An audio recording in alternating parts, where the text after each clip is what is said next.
রাসূল সাল্লাল্লাহু আলাইহি ওয়াসাল্লাম বললেন, বাল্লিগু আন্নী ওয়ালা আয়া, আমার একটি কথা থাকলে অন্যকে বলে দাও।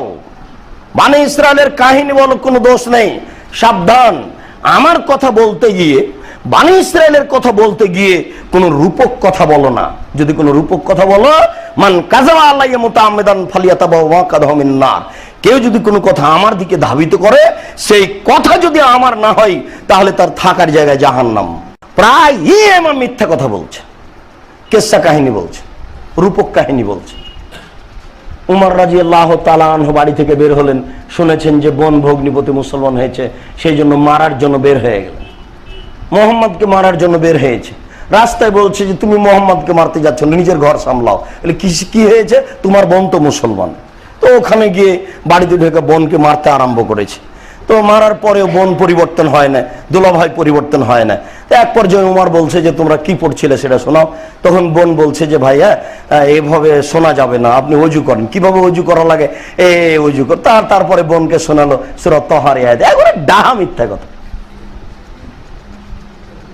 আল্লাহ তাআলার নবীর রাতে দোয়া করলেন যে আল্লাহ, আবু জাহাল অথবা উমরকে তুমি মুসলমান করো। এটা আল্লাহ রাতে দোয়া করলে, আল্লাহ রাসূল রাতে দোয়া করলেন। সকালবেলাতেই উমর আর তার ছেলে আব্দুল্লাহ বাপ বেটা মুসলমান হওয়ার জন্য প্রস্তুত। এখন উমর বলছেন যে আব্দুল্লাহ যাও তো, দেখো তো রাসূল কি অবস্থায় আছে। তো এসে দেখলেন যে আল্লাহ রাসূল ঘুমিয়ে আছে। তখন তার আব্বাকে গিয়ে বলছেন যে আব্বা উনি ঘুমিয়ে আছে। পরে তখন বাপ বেটা আবার আসলেন। এই কারণে কেউ কেউ বলে যে উমরের ছেলে আব্দুল্লাহ আগেই মুসলমান হয়েছে। পরে বাপ বেটা আসলেন, এসে আল্লাহ রাসূলের হাতে হাত মিলে ইসলাম গ্রহণ করলেন।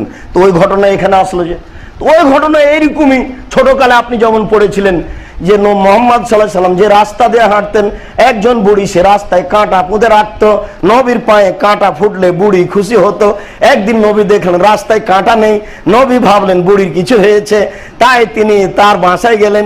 দেখলেন সত্যিকারই সে অসুস্থ, তিনি পরিচর্যা করলেন, বুড়ি ভালো হয়ে গেল। একবারে ডাহা মিথ্যে কথা, কোনো প্রমাণ নেই।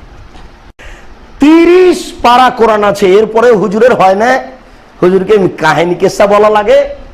23 বছরের হাদিস আছে রাসূলের। বুখারীতে আছে 7275টি হাদিস আছে, মুসলিমে আছে 8500। এরপরেও হুজুরের হয় না। হুজুরকে মিথ্যা কথা বলা লাগে। মুসাল্লিও যেমন, হুজুরও তেমন। তাহলে কি করে হবে?